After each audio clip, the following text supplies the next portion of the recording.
ত্রয়োদশ জাতীয় সংসদ নির্বাচনের তফসিল ঘোষণার আগেই সারা দেশে নির্বাচনী প্রচারণা শুরু হয়েছে। এই সময়কে কেন্দ্র করে সক্রিয় হয়ে উঠেছে জাল নোট তৈরির সংঘবদ্ধ চক্র। আইনশৃঙ্খলা বাহিনী ও গোয়েন্দা সংস্থাগুলো আশঙ্কা করছে, নির্বাচনে অর্থের লেনদেন বাড়ায় চক্রটি আসল নোটের সঙ্গে জাল নোট মিশিয়ে ভোটার ও কর্মীদের কাছে পৌঁছে দিতে পারে।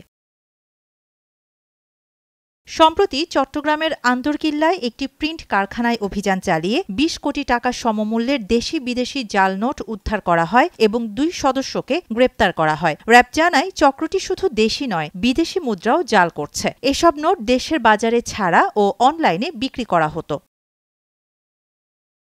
গত ১ বছরে র্যাব ২০টি অভিযান চালিয়ে ১৭ কোটি টাকার বেশি জাল মুদ্রা ও বিপুল পরিমাণ বিদেশি নোট উদ্ধার করেছে। গ্রেপ্তার করা হয়েছে ৪৫ জন। গোয়েন্দা সূত্র বলছে, চক্রটি উন্নত প্রিন্টিং মেশিন, বিশেষ কাগজ ও বিদেশি উপাদান ব্যবহার করে ছোট ছোট কারখানায় বা বাসাবাড়িতে জাল নোট তৈরি করছে। নির্বাচনের সময় অর্থ প্রবাহ বাড়ার সুযোগে তারা নতুন নেটওয়ার্ক গড়ে তুলছে।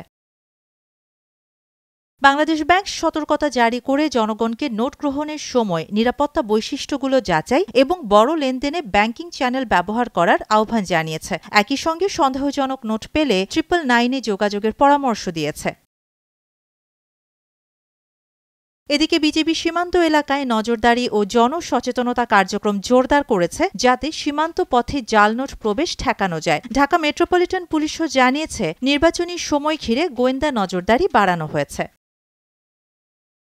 শাহানা জাহান, নয়াদিগন্ত।